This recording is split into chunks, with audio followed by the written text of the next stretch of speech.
The First Alert Team, named best in Georgia.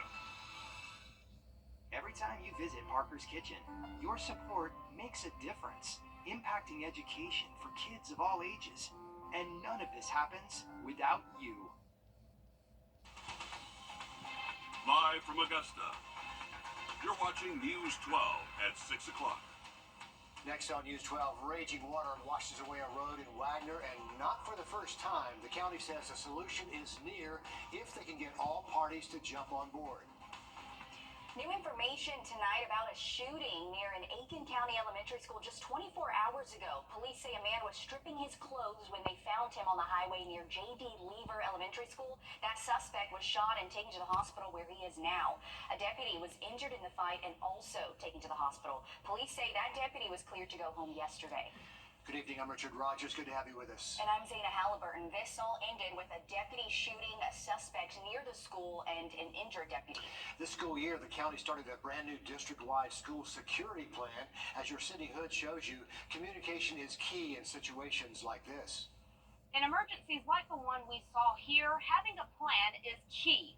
Using the standard response protocol and depending on the emergency, Aiken County Public Schools have 5 responses to choose from: hold, secure, lock down, evacuate, and shelter. Some of the standards are similar to what we've already had in place. It's just terminology has changed to create a more unified community-based plan. With the standard response protocol, school officials say communication is shared with parents, students, staff, and the community, along with law enforcement and all emergency responders. Over the summer, dispatchers that would receive calls in this area have been trained. Law enforcement in this area have been trained on these terminologies for this standard response protocol. In the situation that took place near J.D. Lever Elementary School, officials say at the recommendation of law enforcement, they shifted their security stance to secure, which means they are on high alert. It is implemented when threats or hazards are outside the school building. As the situation outside escalated, school officials say they enhanced protocols to a lockdown, in which case doors lock, students and staff move out of sight of doors and windows, they turn off the lights and remain as quiet as possible. Primary focus that I place is what do we need to do for the security of the students, security of the staff. We have to think through how to get that communicated out to parents, because we understand that parents are worried, and we want to make sure that we're able to accurately communicate with them. As Director of Security and Emergency Management, Vicki Gaskin says communication is key to ensure safety for everyone. In Aiken County, Sydney Hood, on your side. And Gaskins tells us the county added 4 school resource officers to various schools across the county. She says there are 16 schools in the county without a resource officer, but they're working to get one in every school. There's much more news ahead, but right now, a check of the weather. And it's really been a hot one, but rain still in the forecast, Riley. Yeah, we are still tracking a few. Behind us is this is our radar estimated rainfall totals over the last 72 hours, and this is showing a very large portion of Aiken County between New Holland and Wagner that have seen estimated close to 7 inches of rain. I have not seen maybe a few point spots get that high at times, but to have just a very large area average out to 7 inches, it is no surprise they had significant impacts there. Yeah, and you say it is a lot of rain, but regardless, we talked to some of those neighbors, those families out there. They say even with just a little bit of rain, they're getting some of that flooding coming down their driveways into their yards as well. So a big issue out there in Aiken County. Hopefully the county and those landowners there can come together to get that fixed soon. Thanks for that, Will. Certainly more rain in the forecast, not a good thing for them. New in the last 15 minutes, the Richmond County Sheriff's Office announcing an arrest in a cold case from 2019. Deputies say 42-year-old Willie Farrell's in custody. The deadly shooting happened on Bayville Road. That's where deputies found Dwayne Lane lying on the floor of a home, shot and unresponsive. The Sheriff's Office says the investigation division was able to find and interview original witnesses as well as new witnesses in the case. Also just in the newsroom, Aiken County deputies need help identifying a person of interest for questioning in the death investigation of James Wright. The 27-year-old was shot last week on Edgefield Road in Belvedere. So Aiken deputies are also looking for these 4 other suspects who were seen getting out of this vehicle with weapons just before that shooting. The person you saw on your screen might have witnessed Wright's death. If you know the identity of that person or have any information about the case, call the Aiken County Sheriff's Office. New tonight, the domestic violence charge filed against Midland Valley High School's head football coach has been dropped. Court records show it happened Tuesday. Back on July 6th, the Aiken County Sheriff's Office says Earl Chapman Jr. was arrested after a verbal argument between Chapman and his fiancée at a restaurant. The incident then escalated to a physical level when they went to their homes separately. Back on May 4th, jail records show he was arrested for a DUI first offense, a misdemeanor. There's no indication in court records this charge has been dismissed.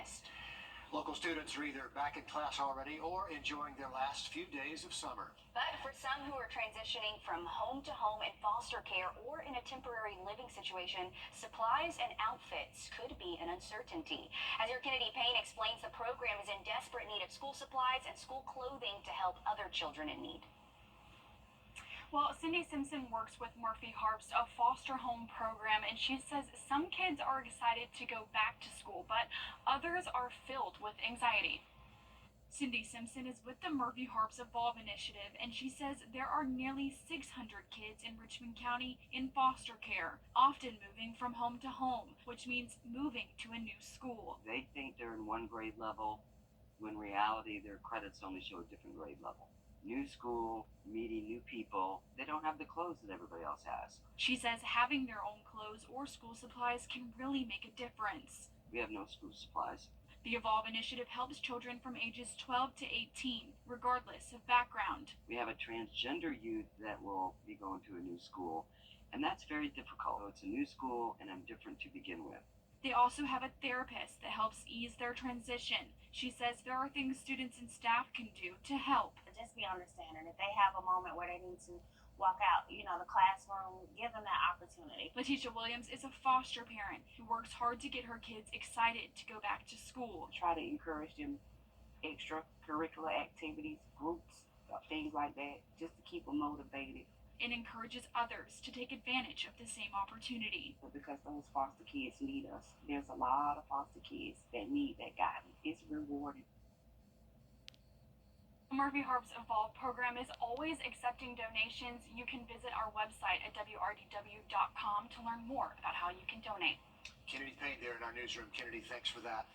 Certainly a way you can give back if you'd like to. Coming up, still on News 12, a place where kids can be kids in a safe environment. We take you to a camp where children and teens with heart conditions can still have fun. And we are looking at the chance for maybe a few showers through sunset tonight, but luckily a beautiful weekend forecast setting up shop. I'll have a look at it just after break. Time and Temp, brought to you by your First Alert weather team. At the CBS Evening News, we focus on solutions, finding solutions to healthcare problems, how much money we can spend on groceries, finding solutions to help people understand what are the right choices to make for you and your family. The University of Georgia teaming up with community members in Augusta and the Georgia Climate Project to help build a more climate resilient city, and they want to hear from you. This new project is a part of continued research by UGA studying urban heat island effects in Augusta. The project team says their goal is to listen to Augusta residents, interpret Augusta-specific climate science data, and identify solutions to help Augusta residents cope with extreme weather. We noticed that there's a lot of resilience work going on in Atlanta, and then there's a lot of resilience work going on the coast, but there's this whole swath in the middle of Georgia that's really not getting a lot of attention, and a lot of folks being impacted but not getting any resources. So UGA and the Georgia Climate Project asked around to see who would be most interested, and we got a very enthusiastic response from community members in Augusta, and so that's why we're starting. This is hoping to be a model effort for other communities across the state. And you can get involved too. We're going to put up a flow code on the screen. If you want to fill out that survey, they say it is quick, it is easy. Just snap that flow code and it'll take you right there. Sending things on over outside as we give you a beautiful look. Those high temperatures do look to stay below average through that time frame, but by later next week, Wednesday through next Friday, we're back into the mid-90s. Okay, thanks for that, Riley. Zip lining, kayaking, archery, and even karaoke. That's what kids at Camp Strongheart are doing. It's a 2-day overnight summer camp for kids being treated at the Children's Hospital of Georgia who have been diagnosed with a heart-related condition. The goal is to provide kids the chance to participate in normal childhood activities in a summer camp setting. The camp is going on its 18th year at Camp Lakeside in Lincolnton. The theme this year is Heart of a Champion. The camp director says it goes along with the Olympics. However, it shows that they are championing the kids because they've come so far in their healthcare journey. At this camp, I don't have to worry about what I would have to do if I had an issue with my heart condition or something like that, because I know that all of these people know what's going on with me and they know how to handle it. This is just a weekend to be a kid that happens to have a heart diagnosis. Our 2 rules are be safe and have fun. And they are being safe. A cardiologist and nurses stay on site to make sure all campers are safe, and donations do make camps like this possible. I like the rules. Be safe, have fun. What's not to like? And zip lining too, on top of that. Yes, that's actually new this year. And then they have 2 water slides that they're bringing in, so they're going to have a fun time heading into the weekend. Good stuff. Okay, it is round 3 of the Palmetto Amateur. Alyssa Lyons joins us from that historic golf course in Aiken. Next on News 12. First Alert Radar, powered by Jim Hudson Automotive Group. Are you ready to Forget it. On your sideline. round of the Palmetto Amateur was it without its drama? It was a first place race to see who would be standing on top come Saturday morning.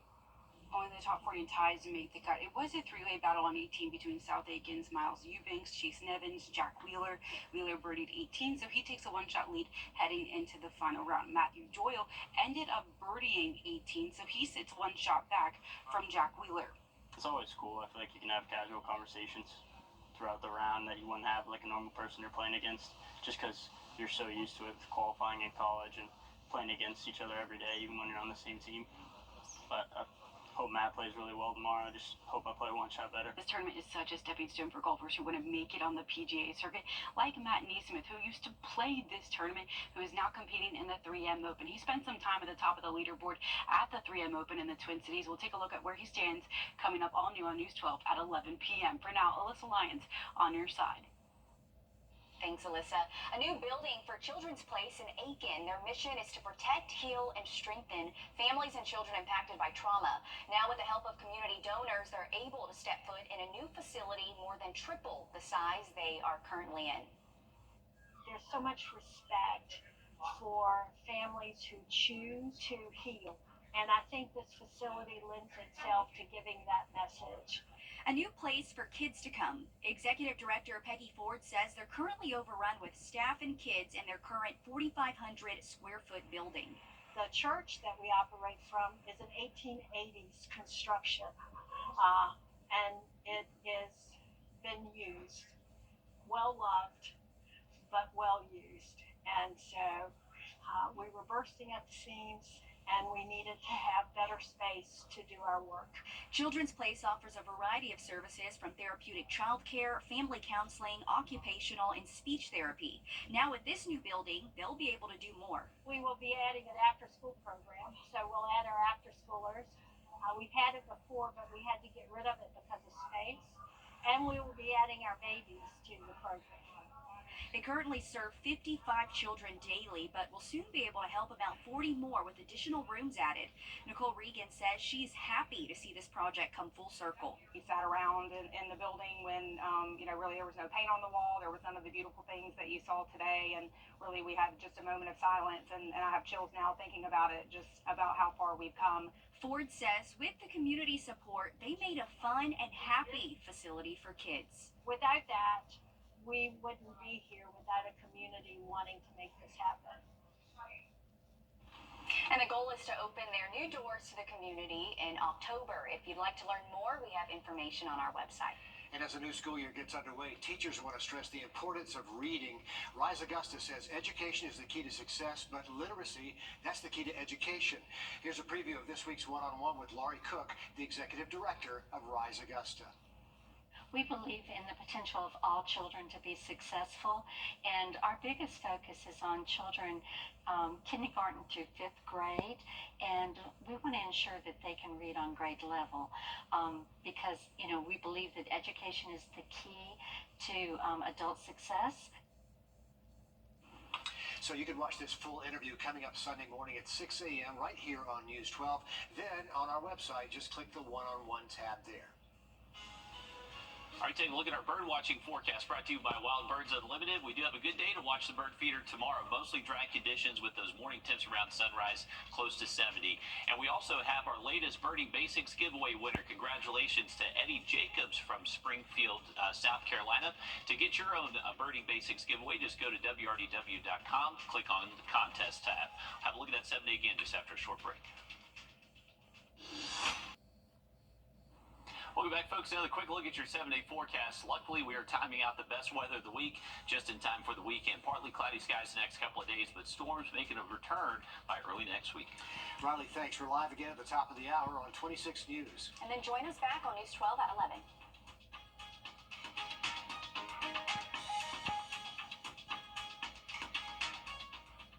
At the CBS 80 News, we focus on solutions, finding solutions to help people understand what are the right choices to make for you and your family. Hey guys, Anna Christina here. Are you concerned about your aging, fading, or moldy siding? Siding replacement or painting can be expensive, but Roof Savers has the solution. Introducing our proprietary patent-pending product, Renew It, featuring groundbreaking micro-craze VR technology. This technology penetrates deeply into your siding, revitalizing its color and offering unmatched protection. With Renew It, extend your siding's life by 10 years with a single treatment, saving you thousands compared to replacement or repainting. Take a listen to Russell Beckham, one of the owners of Roof Savers, to tell us more about their patent-pending technology. Micro-crazing or small cracks in siding can accelerate wear and cause fading. Our proprietary patent-pending product, Renew It, fills these voids and cracks, slowing deterioration and restoring color to a light new appearance. Renew It includes premium automotive and marine-grade UV blockers that protect the finish and add 10 additional years of life with just one treatment. Renew It is effective on vinyl siding, hardy board, stucco, and shutters. Enhance your home's curb appeal for years to come. Join the countless homeowners who have trusted Roof Savers with our patent-pending Renew It micro-craze VR technology. Call the number on the screen right now to see if your home's exterior qualifies and add 10 additional years of life. Roof Savers, save your roof, save your siding, save your money. Hi, I'm Ashley Day with Laurelwood Equipment, and my experienced team wants to change the way you shop for outdoor equipment.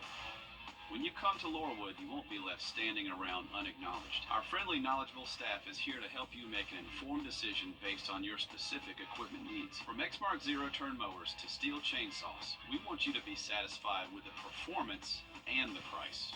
Come see us today. We're conveniently located off Exit 1 in North Augusta. So I had the most interesting scenario the other day. A guy reached out to me